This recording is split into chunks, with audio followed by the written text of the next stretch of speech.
마가복음 10장 46절에서 52절까지 읽도록 하겠습니다.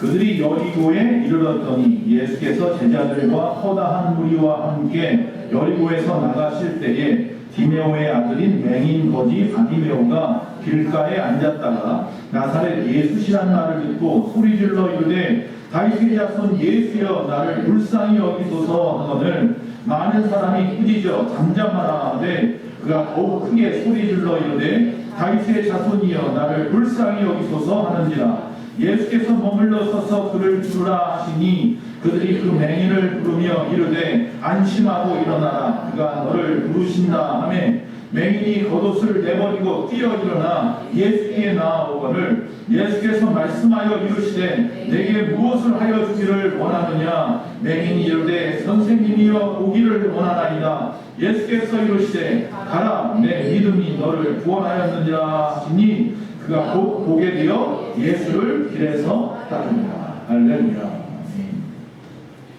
자, 오늘 하나님의 말씀의 제목 다 같이 읽습니다. 시작. 바디메오에게서 할렐루야. 지난 주일 말씀 요한복음 9장 실로암 못에 가서 씻으라. 날 때부터 맹인이었던 한 맹인이 나오죠. 거기에는 여기도 마찬가지로 맹인이 바디메오가 나오는데 다른 사람이에요. 그때는 절기가 초막절이고 오늘은 6월절 절기를 지키려고 여리고에서 예루살렘으로 나오는 길에 있었습니다. 그리고 그 당시 실로암 못가에 가서 씻으라 할 때는 예수님이 누구신 그 메시아이심을 드러내기 위한 방법으로 도구로 그 사람을 사용합니다. 초막절 절기 때 내가 빛이요 내가 진리요 라고 이야기했더니 그만 그 많은 사람들이 신성모독했다고 그러면서 돌로 쳐 죽이려고 하죠. 그 자리를 피해서 가는데 그곳에 누가 있었어요? 맹인 한 사람이 서 있었던 거죠. 그러니까 그 사람에게 다가갔고 그를 고쳐주기로 마음을 먹습니다. 그런데 고치는 방법이 어때요? 진흙을 이겨가지고 식물배틀 이겨서 눈에 바르고 어디 가서 씻으라? 실로암 못가에 가서 씻으라. 실로암은 보냄을 받았다는 뜻이다. 하나님으로부터 보냄받은 자가 누구예요? 예수 그리스도. 실로암은 예수 그리스도의 예표인 거죠. 즉 이 사건은 누가 일으킨 사건이에요? 예수님이. 이사야서에 나와 있는 대로 메시아가 이 땅에 오시면 어떻게 한다고요? 눈먼 자가 눈을 밝을 것이다. 눈이 뜰 것이다 라고 하는 말씀, 그 말씀을 이루시는 거죠. 그가 빛이심을 드러내는 사건이죠. 그 실로암 못은 어디서부터 흐른다고요? 기온샘에서부터 흘러온다고요. 기온샘의 뜻은 뭐예요? 처녀의 샘이라 동정녀 마리아를 갖다가 예표하죠. 그것을 통하 예수 그리스도께서는 동정녀 마리아를 통하여 이 땅에 보냄을 받았고 보냄을 받은 모습 속에서 말씀과 기적을 통하여 우리를 구원하시는 일을 하신다.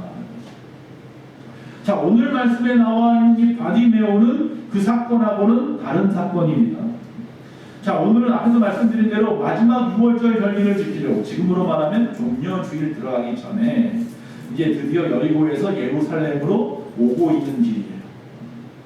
자, 그래서 예루살렘 성을 나오고 있는데 갑자기 많은 무리가 쫓아왔고 그 무리들 사이에서 소리가 들리는 거예요. 뭐라고요? 다윗의 자손 예수여 나를 불쌍히 여기소서라고 외치는 소리예요. 수많은 사람들의 금중 소리가 있었지만 그 소리가 이렇게 푹 나와요. 많은 사람이 들었겠죠. 예수님 주위에도 들렸어요. 결국 예수님의 일행의 발걸음을 멈추게 하는 사건인 거예요. 결국 이 사람의 이 소리, 즉 길 가던 예수님까지 멈추게 했던 이 바디메오의 믿음은 도대체 어떤 믿음이길래 이 예수님의 마음까지 움직일 수 있을까? 오늘 이 시간에 여러분이 그 마음을 사기만 하면 여기 나와 있는 바디메오가 눈이 뜨임 받은 것처럼 여러분의 문제가 해결될 줄로 믿습니다. 자, 이 바디메오는 이름이 아니라고 했어요. 디메오의 아들이라는 뜻이란 말이에요. 바라는 말은 아들이라는 뜻이에요. 바돌롬에서 돌롬의 아들인 거고요. 바라바도 라바의 아들이죠. 라바는 뭐예요? 아바죠. 그러니까 아버지 아들이라는 뜻이죠. 예수님 대신 살아난 사람이잖아요. 십자가 앞에서 강도.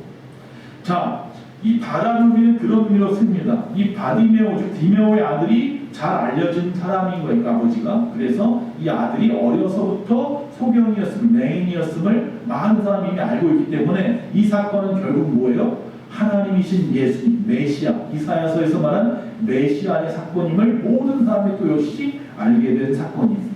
그러나 이 사건 속에서는 당신이 메시아심을 드러내는 게 중요한 게 아니라 그 당시에 모든 사람들에게 믿음에 대해서 말씀하고 싶습니다. 그래서 오늘 말씀 속에 이 바디메오의 믿음을 배우라라고 주님이 우리에게 설득하고 또한 교훈하고 있는 말씀이 되는 거죠. 자, 여러분도 치유와 구원을 원하신다면 오늘 말씀의 길을 쫓긋하시고 마음에 새기십시오. 첫째로 올바른 신앙 고백이 필요합니다. 네. 즉 어떤 믿음? 고백이 있는 믿음. 신앙의 고백이 있는 믿음이 필요합니다. 믿음의 고백이 필요합니다. 47절에 보면 무리들이 먼저 예수님을 갖다가 나사렛 예수라고 말합니다. 예수님의 태어난 곳은 물론 그가 다 베들레헴이지만 그가 평생 살아온 날은 어디예요? 나사렛. 그 아버지의 고향이었던, 아버지가 살았던 그 땅이었던 거죠. 자, 그래서 이 나사렛 예수라고 말을 한단 말이죠. 그런데 여기에서 그들이 나사렛 예수라고 말하는 건 어떤 의미냐면 그 당시에 가장 핫한 분이에요. 왜? 병자를 낫게 하고 수많은 역사를 일으켰다는 소문이 온 세상에 퍼졌잖아요. 그래서 많은 사람들이 찾아보고 싶은 거, 보고 싶은 거예요. 도대체 어떤 사람인가? 나사렛에서 온 사람이라고 하는데, 그래서 나사렛 예수라고 떠들어내는 거예요. 자, 그 당시에 자리다툼이나 하고 있었던 이 제자들도 또 율법과 말씀에 해박한 지식을 가지고 있다고 하는 종교 지도자들도 예수님은 그저 선생님이었어요. 랍비였죠. 아니면 이단자였어요. 우리의 모든 기득권을 뺏어갈 위험한 인물이었단 말이죠. 그 이상도 그 이하도 아니에요. 그러니까 군중들이 나사렛 예수라고 그냥 외치는 것과 별반 의미가 없어요. 똑같아요. 그런데 유독 여기 나와 있는 이 사람은 앞도 보지 못하는 사람이고 여리고에서 평생 살아온 사람인데 그저 귀로만 들었을 텐데, 야, 예수라는 사람이 나사렛 사람인데 이 사람이 가는 곳마다 역사가 일어나 죽은 자도 살아났대, 또 뭐 잔잔하게 파도를 갖다가 잔잔하게 만들었대, 무리를 걸었대, 별별 이야기들이 막 떠들어오는 거예요. 온 세상에. 그 이야기가 이 귀에 들어왔을 때 이 사람은 마음속에 어떤 확신이 있었어요? 이분이야말로 메시아다. 이분이 바로 하나님의 아들이 아니고 누구겠느냐. 그 밤에 믿음이 싹트기 시작했던 거예요. 그래서 그는 뭐라고 고백하느냐면 다윗의 자손 예수여 그럽니다. 나사렛 예수가 아니라 다윗의 자손 예수여 나를 불쌍히 여기소서라고 자신의 신앙을 고백하는 거예요. 나는 당신이 바로 성경에 나와 이사야서에 나와 예레미야서에 나와 있는 다윗의 자손, 바로 메시아이심을 믿습니다. 한번 볼까요? 이사야서 11장 1절에 이새의 줄기에서, 이새는 누구예요? 다윗의 아버지죠. 이새의 줄기에서 한 싹이 나면, 그게 바로 다윗이죠. 그 뿌리에 한 가지가 나서 결실할 것이라. 할렐루야. 또 예레미야서 23장 5절과 6절에 보면 여호와의 말씀이니라 보라 때가 이르니 내가 다윗에게 한 의로운 가지를 일으킬 것이라. 그가 왕이 되어 지혜롭게 다스리며 세상에서 정의와 공의를 행할 것이며 그의 나라에 유다는 구원을 받겠고 이스라엘은 평안히 살 것이며 그의 이름은 여호와 우리의 공이라 일컬음을 받으리라. 할렐루야. 이 사람은 구약에 있는 말씀을 마음에 새기고 있었어요. 다윗의 자손 가운데 메시아가 나오는구나. 근데 저 사람이 유다 지파 사람이야. 저 사람의 지파의 족보가 바로 다윗의 족보 아니야. 그러니 확신을 갖는 거예요. 저 사람이 바로 메시아구나. 그래서 외치는 거예요. 다윗의 자손 예수요. 그게 그의 신앙의 고백이고 결국 그의 바른 신앙의 고백이 예수님의 발걸음을 좀 멈추었습니다. 누구 앞에서? 자기 앞에서. 여러분, 예수님을 여러분의 앞에서 멈추게 하실 수 있는 방법은 여러분의 바른 신앙 고백입니다. 베드로가 주는 그리스도시요 살아계신 하나님의 아들이라고 고백한 것처럼 여기 나와 있는 이 바디메오는 다윗의 자손 예수여 나를 불쌍히 여겨 주시옵소서라고 고백하는 거예요. 즉 예수님은 다윗의 자손이고 그분은 우리를 긍휼히 여기시는 분이라는 거예요. 그래서 우리를 불쌍히 여기신다는 거예요. 그래서 우리를 고치시는 거라는 거예요. 지금까지 수많은 병자를 고친 이유가 바로 긍휼의 하나님이시기 때문입니다. 이사야서 35장 5절에 그때 맹인의 눈이 밝을 것이며 메시아가 이 땅에 올 때 드디어 맹인의 눈이 밝아요. 그 전까지는 맹인의 눈을 뜨어 보인 사람이 없었어요. 누구도 성경에 어디에도 눈먼 자가 눈이 나왔다는 말이 없어요. 그런데 오늘 드디어 이 사건 속에서 이제 바디메오를 통해서 역사하는 거고 바로 초막절에도 눈먼 자가 나음을 입었다는 소문을 들었단 말이에요. 바디메오. 그래서 외치는 거예요. 다윗의 자손 예수여 나를 불쌍히 여겨주시옵소서. 그때의 그 맹인을 갖다 실로암 목가에서 씻게 해서 나오게 하신 것처럼 오늘 이 순간에 내 눈도 밝게 하실 줄로 믿습니다. 왜? 당신이 바로 이사야서에 말하는 그 메시아임을 내가 고백합니다. 누가 가르쳐 주지도 않았을 거예요. 그저 들리는 소문에 의해서만, 그 들리는 이야기들만 가지고도 종합해 보면 스스로 알았어요. 이 사람은 육안은 뜨이지 않았지만 영안이 뜨인 사람인가 봐요. 예수가 메시아라는 사실을 확정했던 거예요. 근데 그분이 생각지도 않았는데 눈이 멀어서 한쪽에서 또 역시 동냥하면 사부만 집중하고 있는데 사람들 소리가 웅성웅성 들리더니 갑자기 뭐라고 들려요? 저 사람이 나사렛 예수야, 나사렛 예수야 하는 소리가 들렸을 때 그것을 기회로 삼았던 거지. 주는 그리스도시요 살아계신 하나님의 아들, 우리를 불쌍히 여겨 주시옵소서. 여러분의 인생을 불쌍히 여기시고 긍휼을 베푸실 분은 오직 예수님입니다. 여러분이 믿는 예수님은 여러분에게 어떤 분이십니까? 여러분에게도 신앙의 고백이 있어야 합니다. 두 번째, 자, 믿음의 고백이 필요하다고 했고, 두 번째 믿음은 뭐냐면 믿음의 기도가 필요합니다. 두려움이 없는 끈질긴 기도가 필요합니다. 나사렛 예수라는 말에 기회를 놓치지 않고 일생일대 마지막 기회라고 생각하고 소리를 갖다 버럭 지르는 거예요. 목이 찢어져라고 외치는 거예요. 마지막 기회예요. 내가 눈을 뜰 수 있는 마지막 기회라고 생각하고 외치는 거예요. 여러분, 만날 수 있을 때 외쳐야 합니다. 구원받을 수 있을 때 외쳐야 합니다. 고침받을 수 있을 때 나와야 합니다. 나올 수 있을 때 나오십시오. 봉사할 수 있을 때 봉사하시고요. 지금 만날 수 있을 때 만나시기 바랍니다. 기회가 항상 있는 것은 아닙니다. 어느 순간 이보다 더 어려울 수 있습니다. 지금은 내 발로 걸어서 주님 앞에 나올 수라도 있지요. 나중에 시간이 지나면 더 주님 앞에 나오지 못해요. 그때 가서 그렇게 할 걸, 젊었을 때 조금이라도 좀 힘이 있을 때 주를 위하여 충성하고 헌신하고 주를 위하여 영광 돌며 살아갈 걸 아무리 해봐야 후회밖에 되지 않습니다. 후회하는 인생은 저 지옥에만 있습니다. 믿음의 기도가 필요합니다. 그 기도는 지금 여기 나와 있는 바디메오처럼 사람이나 어떤 환경의 벽을 갖다가 넘어서는 사람들인 거예요. 환경이나 사람들의 벽이 오히려 주님의 눈에 띄는 좋은 기회입니다. 전화위복의 기회인 거예요. 할렐루야. 지금의 여러분의 고난이 주님을 만날 수 있는 기회예요. 지금의 여러분의 어려움들이 하나님 앞에서 놀라운 기적을 볼 수 있는 기회예요. 그 기회를 여러분은 가지고 있다고 생각하시면 됩니다. 성경에 보면 제자들이 주님 앞에 나오는 사람들을 여러 번 꾸짖습니다. 주님 앞에 나오는 어린아이들을 꾸짖기도 합니다. 또한 그를 데리고 오는 자들을 꾸짖습니다. 또 그 앞에 나오는 거지들을 꾸짖습니다. 이방 여인을 꾸짖습니다.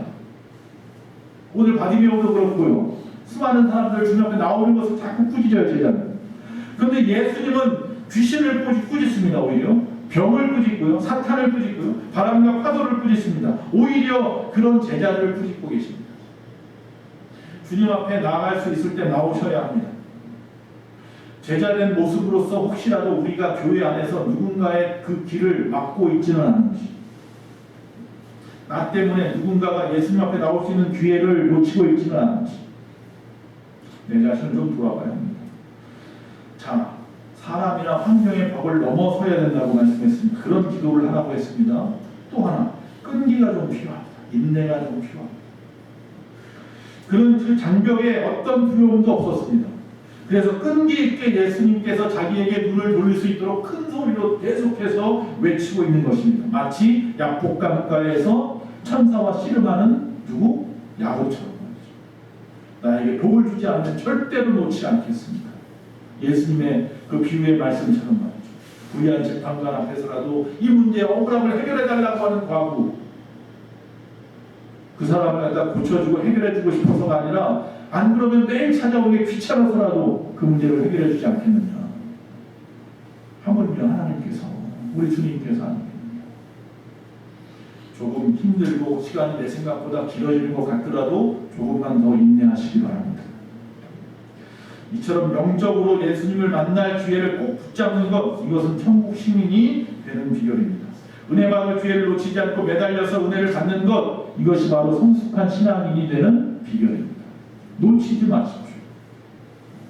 왜 어떤 사람은 하나님으로부터 응답을 받고 구원을 받고 역사를 일으키고 그러는데 왜 나는 놓치고 있어서 아닙니까? 혹시 인내하지 못해서 또 포기하고 또 포기하고 또 돌아서, 누가 한마디만 하면 시험 들고 누가 안 된다고 그러면 멈춰버리고, 끌어올리는 건 아닙니다. 자, 세 번째. 자, 믿음의 고백이 필요하고 끈기 있는 믿음의 기도가 필요하고 했습니다. 세 번째, 믿음의 행동이 필요합니다. 여기 보니까 이 바디메오는 즉각적으로 믿음의 반응을 합니다. 자, 예수시라는 소리를 들었고 그 즉시로 일어났습니다. 그리고 소리를 막 외치는 겁니다. 예수님도 그의 믿음의 외침에 즉시로 그 자리를 멈춰버립니다. 더 이상 가지 않고 멈춰버리고 그 소리에 응답하십니다. 자, 바디메오는 시몬 베드로나 이 안드레가 자기의 생계의 수단이었던 그물을 버리고 예수님을 따라가신 것처럼 이 사람은요 자신의 겉옷을 벗어버리고 예수님 앞에 나아갑니다. 마치 주님을 정말로 만나고 싶다면, 우리가 정말 주님을 간절한 마음으로 만나고 싶다니 바디메오처럼 만나고 싶다면요, 다윗이 법궤가 자기 예루살렘으로 들어오는 것을 보고 춤을 추다가 옷이 벗겨져서 부끄러움을 보였는데도 불구하고 끝까지 춤을 추는 것처럼 어린아이와 같이 말이죠. 여기 나와 있는 이 바디메오가 그 겉옷, 거추장스러운 겉옷을 벗어버리고서라도, 겉옷 벗으면 속옷밖에 없잖아요. 그럼에도 불구하고 예수님 앞에 뛰어나갔던 것처럼 믿음의 반응이 좀 필요합니다. 그건 뭐 수치스러운 거 아니고 부끄러운 거 아닙니다.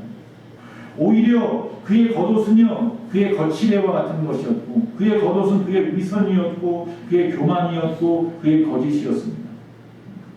그 옷을 벗어버려야 합니다. 저와 여러분도 마찬가지입니다. 거칠애와 위선과 교만과 거짓의 옷을 벗어버리십시오. 측면 따위 따지지 마시고 주님 앞에 어린아이 같은 심정으로 나아오시고 그분을 찾으시고 외치시고 기도하십시오. 자, 더구나 여기 나와 있는 거지에게 옷은 어떤 옷이에요? 자기의 생계수단이에요. 이거 하나밖에 없는 거예요. 이야기했잖아요. 낮에는 더운데 밤에는 어떻게 추워요. 겉옷은 옷이 아니라 그에겐 이불이고요, 집이에요. 겉옷을 벗어버리는 것은 어떤 의미예요? 뒤돌아보지 않겠다는 거예요. 소돔과 고모라를 갖다가 딱 나올 때에 하나님께서 뒤돌아보지 말라고 했는데 롯의 아내가 뒤돌아보다 뭐가 됐다고요? 소금 기둥이 되었다고. 만약에 이 사람이 겉옷을 갖다가 끝까지 들고 예수님에게 찾아갔다고 한다면 둘 중에 하나입니다. 참, 하나님께서 고쳐주시면 그때 버리자. 또 하나는 뭐예요? 만약에 안 고쳐주시면 다시 입어야지. 이런 거죠. 고쳐주시면 땡큐고 안 고쳐주면 어쩔 수 없고, 그런 마음 가지고는 하나님 앞에 어떤 것도 구하지 마십시오. 믿음이 아니잖아요. 과감히 버려야 됩니다. 옛것을 벗어버리지 않고 새 옷을 입을 수 없습니다. 새 것이 될 수 없습니다. 52절에 예수님이 그래서 내 믿음이 너를 구원하였느니라 그랬습니다. 과감하게 그 겉옷을 벗어버리고 나에게 나오는 이 모습 속에서 너의 믿음을 찾아볼 수 있다. 나를 믿는구나. 나올 수 있다는 확신이 있구나. 그래서 다시 저 더러운 무더기 같은 겉옷을 입지 않아도 된다는 걸 알고 있구나. 그물을 버려둔 제자들처럼 말이죠. 더 이상 물고기 안 잡고 주님을 통해서 주님이 주시는 것 먹고 살아갈 수 있다는 것을 믿는구나. 물론 치유의 역사는 주님의 주권적인 사역입니다. 우리가 거기에 어떤 것을 붙일 수도 없습니다. 그러나 분명한 것은 주님께서 우리의 믿음도 중요시 여긴다는 겁니다. 그래서 믿음을 통해서 일하신다는 사실. 2010년도 8월 5일날 칠레의 북부 산호세 구립광산에서 약 지하 622m 지하 갱도가 무너졌습니다. 그곳에 33명이나 광부가 있었습니다. 잘 아시는 사건이죠. 33명이 622m 지하 갱도에 매몰되어 버렸습니다. 거기서 69일 만에 한 사람도 다치지 않고 전부 다 구출됐습니다. 자, 사고가 났을 때는 희망이 없었습니다. 방법이 없습니다. 어디 있는지도 못 찾아요. 여기저기다가 막 구멍을 뚫어버린 거예요. 그러다가 17일 만에 구멍을 뚫던 그 탐지봉에 뭐가 걸려서 나와요. 그 뭔가 봤더니 종이가 비닐에 갇혀 있어요. 빨간색 글씨가 쓰여있는 종이가 탐지봉에 매달려서 나오는 거예요. 거기 뭐라고 써 있어요? 우리는 살아 있습니다. 희망이 생깁니다. 여기 있구나. 바로 요 탐지봉이 들어간 그 밑에 622m 그 밑에 33명이 다 살아있구나. 구멍을 갖다가 크게 뚫었습니다. 캡슐 하나, 사람 하나 집어넣어서 가지고 나올 만한 캡슐 하나 들어갈 만큼 구멍을 파기 시작합니다. 그리고 69일 만에 다 파서 나오는데 한 사람도 죽지 않냐고 건강하게 나왔어요. 어떻게 이런 일이 있을 수 있을까? 69일 동안 그 사람들이 뭘 먹고 어떻게 살았을까? 다행히 그들이 가지고 갔던 음식이 있었고요. 또 그 안에는 여러 가지가 들어있는 창고가 있었어요. 자, 그들은 3명의 리더를 세웠습니다. 첫 번째 리더는 작업반장이 우르스아라고 하는 사람. 이 사람은 좀 약간 뭐라고 할까요? 반정부적인 사람이에요. 사실 막 대통령하고 막 부딪히고 그런 사람인데, 어쨌든 이 사람이 뭘 하냐면 내가 물품과 식량을 관리합니다. 물품과 식량을 관리합니다. 그래서 이틀에 한 번씩 식량을 나눠주는데, 이틀에 한 번씩 뭘 나눠주면 우유 반 컵, 참치캔 2스푼, 그리고 비스켓 반쪽. 그걸 한 사람씩 나눠주면 33명한테. 그걸 갖다 하루도 아니고 이틀치예요. 그걸 가지고 알아서 먹어야 돼요. 또 한 사람의 리더가 있었습니다. 이 사람은 엘비스 프레슬리 흉내내는 걸 굉장히 좋아하는 사람이랍니다. 이 사람은 무엇을 하냐면 오락과 운동을 책임져줍니다. 매일 정해놓은 시간에 사람들을 운동시키고 또 모여서 게임도 하면서 즐거운 시간을 가지려고 노력을 했어요. 그 안에서. 또 한 사람, 최고로 나이가 많은 연장자 마리오 고메스라고 하는 사람입니다. 이 사람은 자신의 신앙을 고백하고 매일같이 정해놓은 시간에 기도회를 했어요. 다행히 그 안에는 뭐가 있었냐면 성경책도 있었고요. 그 안에는 mp3와 영상이 있었어요. 칠레 대학생 선교회에서 보내준. 그래서 그 안에 설교가 있었다. 그걸 같이 보고 또 보고 성경을 갖다 또 읽고 각자 티셔츠에다가 성경 구절을 다 쓰고 그러면서 부를 때 그 성경 구절을 사람을 부르고 막 이러면서 끊임없이 기도하면서 99일을 버텼어요. 그리고 드디어 그들이 구출된 거예요. 뭐 난리가 났죠. 전 세계적으로 난리가 났죠. 영화도 만들었잖아요. 지금 나오는 하면 영화에 하는 편이죠. 그 사람들이 나올 때 가만히 그 티셔츠를 입고 나서 그 안에서는 위통 먹고 있다가 나올 때 되니까 다 입었나 봐요. 그 안에 보니까 전부 다 성경 구절이 써 있고 한쪽에 전부 다 주님 감사합니다가 써 있는 옷에 입고 있는 옷만.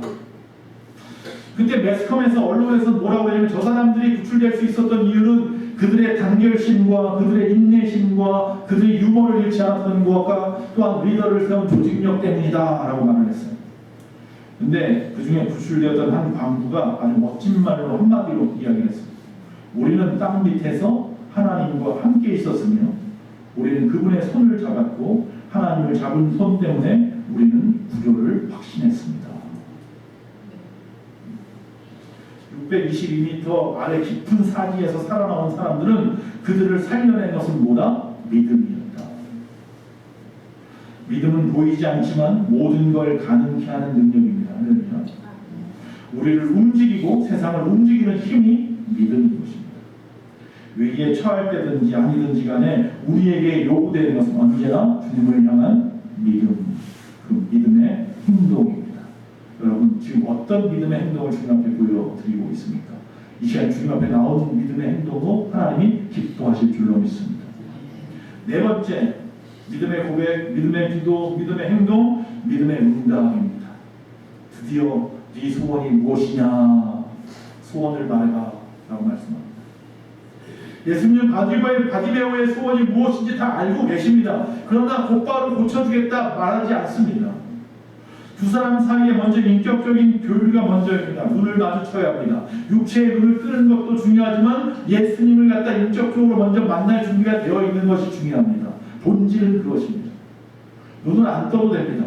주님을 만나는 것이 본질입니다. 예수님은 육신의 눈만이 아니라 영혼의 눈도 뜨게 하고 싶었던 것입니다. 자, 그래서 다시 묻습니다. 다 알면서도 51절에 예수께서 말씀하여 이르시되 내게 무엇을 하여 주기를 원하느냐? 그러자 바디메오는 또다시 보기를 원하나이다. 보기를 원합니다. 우리는 지금 나 자신의 문제가 무엇이고 무엇을 하나님 앞에 구할 수 있어야 하는지 알고 있어야 된다고 지난 주일에도 말씀했습니다. 제가 여러분에게 지금 당장 여러분의 가장 큰 기도 제목이 무엇입니까? 물어본다면 뭐라고 말할 것입니까? 우물쭈물할 것입니까? 말할 준비가 되어 있나요? 이 바디메오는 분명하게 이야기합니다. 보기를 원합니다. 자, 그런데 마지막 믿음의 결론입니다. 예수님을 따르라.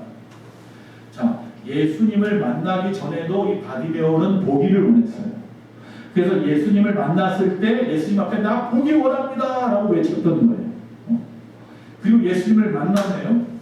예수님을 만난 다음에 다시 물으시니까 또 똑같은 말을 해요. 뭐라고요? 나 보기를 원합니다.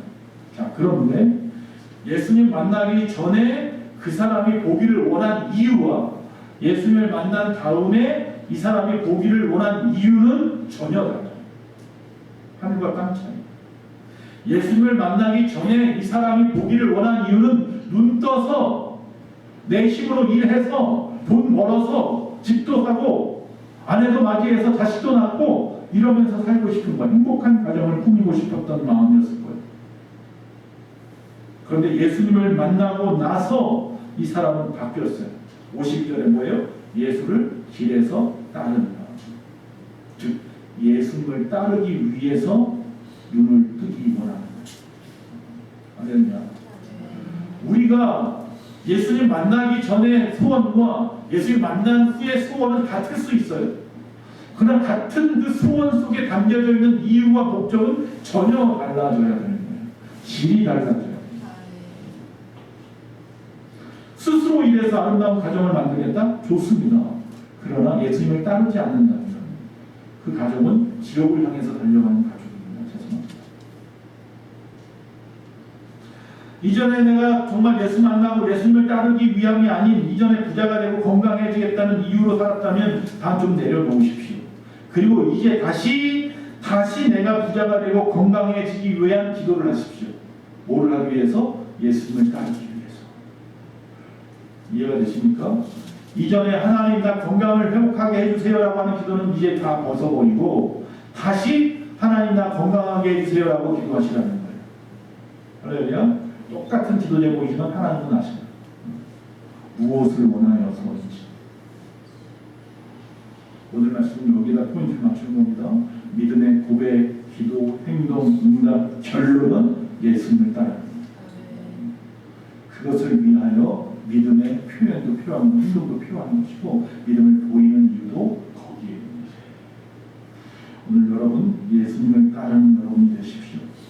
3년 전 주님과 죄송합니다. 2000년 전 주님과 3년 동안이나 함께했던 제자들처럼 아니면 정말 해박한 지식을 가진 종교 지도자들처럼 예수님을 잘 알지 못했던 그 어리석은 삶, 우리도 역시 마찬가지로 교회에 나온다고 하지만 우리가 믿는 예수님을 진정 하나님으로 여러분 의식하고 고백하면서 믿음으로 고백하면서 그렇게 살고 있는지 내 자신의 삶의 모습들을 통해서 드러난다는 사실을 기억하시고 오늘도 주님을 따르는 저와 여러분 되시기를 간절히 바랍니다.